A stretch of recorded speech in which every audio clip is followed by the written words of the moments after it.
En esta ocasión consideraremos los primeros 10 versículos del capítulo 3 de Hechos. Le pedimos al Espíritu Santo que sea Él quien ilumina nuestro entendimiento, que sea Dios quien nos motiva, quien nos reprende, quien nos transforma por medio de su palabra. Acompáñame a leer el capítulo 3 de Hechos. Esto dice la palabra de Dios.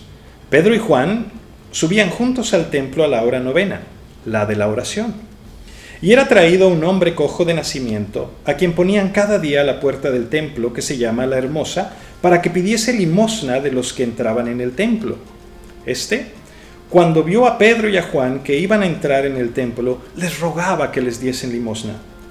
Pedro, con Juan, fijando en él los ojos, le dijo: míranos. Entonces él les estuvo atento, esperando recibir de ellos algo. Mas Pedro dijo: no tengo plata ni oro, pero lo que tengo te doy. En el nombre de Jesucristo de Nazaret, levántate y anda. Y tomándole por la mano derecha le levantó, y al momento se le afirmaron los pies y tobillos. Y saltando se puso en pie y anduvo, y entró con ellos en el templo, andando y saltando y alabando a Dios. Y todo el pueblo le vio andar y alabar a Dios. Y le reconocían que era el que se sentaba a pedir limosna a la puerta del templo, La Hermosa. Y se llenaron de asombro y espanto por lo que había sucedido. En este capítulo, y este capítulo empieza como cualquier otro día normal, Pedro y Juan iban al templo a orar porque era la hora de la oración, la práctica normal para quienes estaban en Jerusalén y eran temerosos de Dios. Era un día como cualquier otro. Pero no quiero que pierdas de vista algo fantástico. ¿Viste quiénes iban juntos al templo a orar? Pedro y Juan. Y puedes pensar, bueno, ¿qué tiene eso de extraño? Pues no tendría nada de extraño unos 3 meses atrás.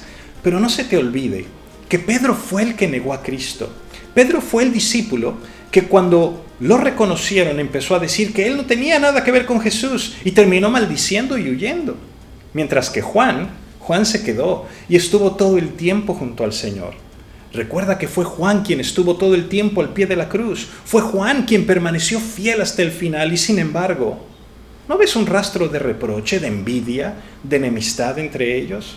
Al contrario, los ves juntos, haciéndose compañía, sirviendo juntos al Señor y francamente emocionados con lo que Dios está haciendo en ellos y a través de ellos.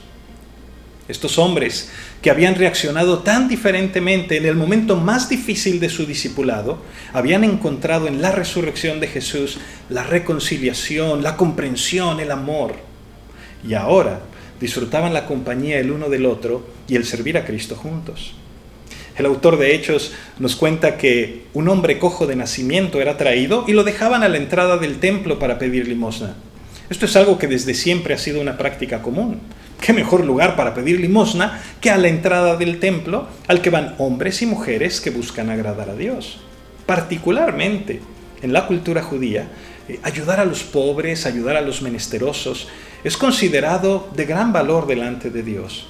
De modo que estar a la entrada del templo debía ser mucho más conveniente para un inválido que estar en cualquier otro lugar de la ciudad.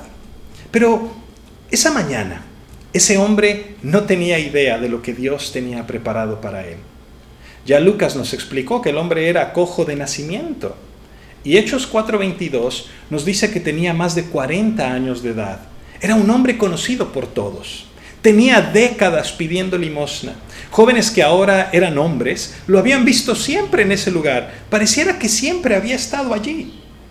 Y la puerta de la Hermosa, quiero que sepas que era una de las puertas principales para pasar del atrio de los gentiles al templo, a un lugar reservado para los judíos.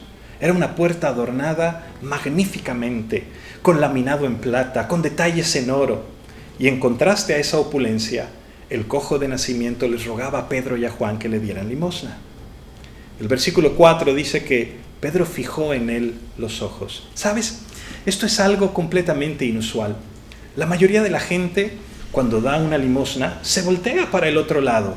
No quieren ni siquiera ver al mendigo, como si no existiera. Algunos hasta sienten cierta vergüenza al poner las monedas en el vaso o en la mano del limosnero. Pero Pedro fija en él sus ojos y y le dice, míranos. Pedro ve al hombre, no lo ignora. No pasa de largo, no hace como si no existiera, al contrario, detiene su caminar y detiene su agenda para ver al hombre y darle el regalo más precioso que cualquiera de nosotros pudiera darle a una persona: conocer a Jesús y tener una experiencia con el Dios verdadero. Pedro le dice: no tengo plata ni oro, pero lo que tengo te doy. En el nombre de Jesucristo de Nazaret, levántate y anda. Y tomándolo por la mano derecha, lo levantó. El hombre estaba atento a Pedro cuando le dijo: míranos. Él estaba esperando recibir algunas monedas de ellos. Pero este pescador, en lugar de darle dinero, le habló de Jesús, el Cristo, el de Nazaret, y en su nombre le levantó. Mira, dice la Biblia que al instante se le afirmaron los pies y los tobillos. Este hombre, que nunca en su vida había podido caminar, sintió el poder de Dios recorrer sus piernas y de un salto se puso de pie y comenzó a caminar y a saltar y a alabar al Señor. Dice el versículo 9 que todo el pueblo le vio andar y alabar a Dios, y le reconocían que era el que se sentaba a pedir limosna a la puerta del templo La Hermosa. ¿Te imaginas la escena? Un hombre que toda su vida había estado postrado, ahora podía andar y reconocía el poder de Dios en Cristo Jesús y alababa al Señor. Esa es la respuesta adecuada ante la gracia y ante la misericordia de Dios. Sin embargo, no todos responden adecuadamente. La gente del pueblo se llenó de asombro y espanto por lo que había sucedido.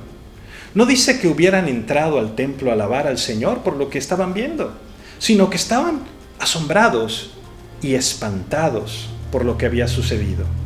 Esa es la diferencia entre quienes tienen un encuentro verdadero con Cristo y quienes solo lo ven desde la tribuna. Para quienes caminan con Él, la experiencia es una experiencia de alabanza, de gozo, de paz. Pero para quienes permanecen como espectadores, no hay más que asombro y espanto, pues la santidad y la grandeza de Dios deja de manifiesto nuestro pecado y nuestra gran necesidad de Dios. Escúchame, por favor. No seamos espectadores de su gracia, seamos receptores. Y como ese hombre, alabemos con gozo al que nos ha sanado por toda la eternidad. Que Dios te bendiga.